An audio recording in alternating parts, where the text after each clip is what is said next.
Okay guys, as I'm trying to head out the door, I'm just doing some quick videos. I'm going to talk about 5 important tips that you need when doing a ketogenic protocol. So let's get busy right now as I bounce out the door. Number 1, you have to decide if you really want to do this, because this, contrary to popular belief, is not a diet trend. It's a health everything, all inclusive, all autoimmunity, and pulling it together and your hormones. So number 1, are you willing to do whatever it takes to cross that bridge over to ketosis land? Because you're not. If you're not, keto can hurt you. So number 2, please, please, please eat at least 200 grams of fat to start off with, as to saturate the blood and let the middle of the brain understand that fat is coming in as to stop reactive hypoglycemia, low T3, high TSH, any type of thyroid, adrenal dysfunction, or hypoglycemia, or physiological insulin resistance response to cutting out your carbs too fast. So number 1, get high on the fats.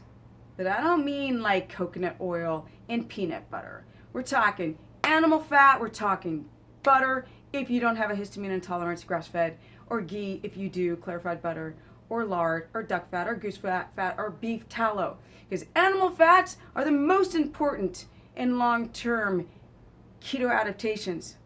Not coconut oil or olive oil, people. We're not made out of coconuts and olives. We're made out of animal fat that have the right fatty acid profiles similar to us humans, with monosaturated and poly, period. People are like, oh my God, where do you get your information from? You don't know what you're talking about. I'm like, nah, I've only coached over 3,000 people now. So yes, that's where I'm getting the data from. All right, next, get a glucometer.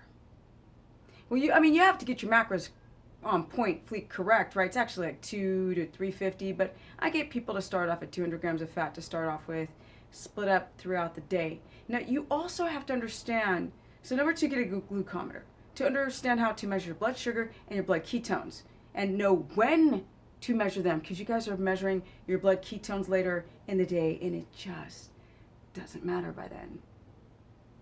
No, we want fasted blood ketone numbers.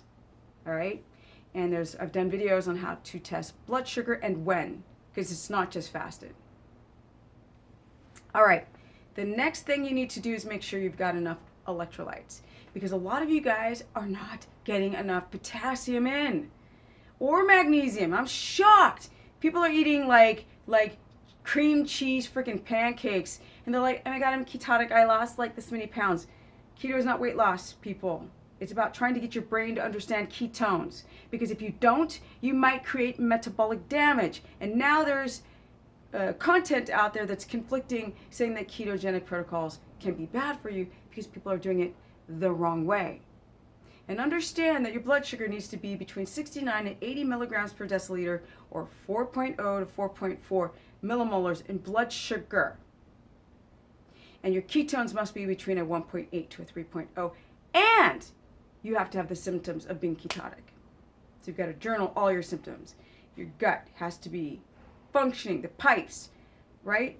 Your caloric acids, your thyroid, your sleep has to be on point.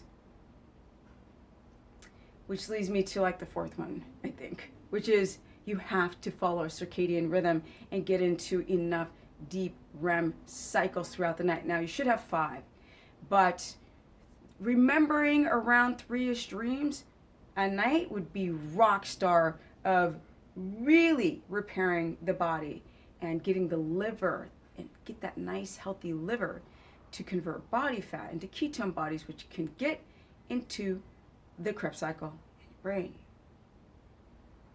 So you need the electrolytes, you need sleep, you need a glucometer, you need to have your macros on point, correct, and you have to understand the level of health before you start doing a ketogenic protocol, because you might want to graduate your carbs down slowly over 5 weeks instead of trying to do it overnight. But you need those electrolytes, sodium, potassium, magnesium.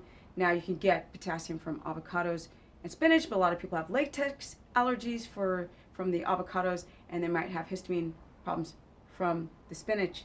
So you've got to find a good viable way to still get in that potassium, because that is the one thing that you'll notice when people fast is they start developing muscle cramps, or just doing keto they develop muscle cramps.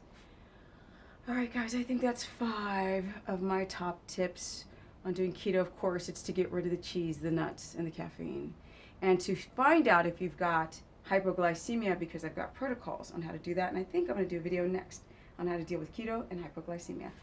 And I'm out. Oh, stephanieperson.com. These are the things that I'm talking about in the keto book that I am writing. I soon will be done, guys, I promise you.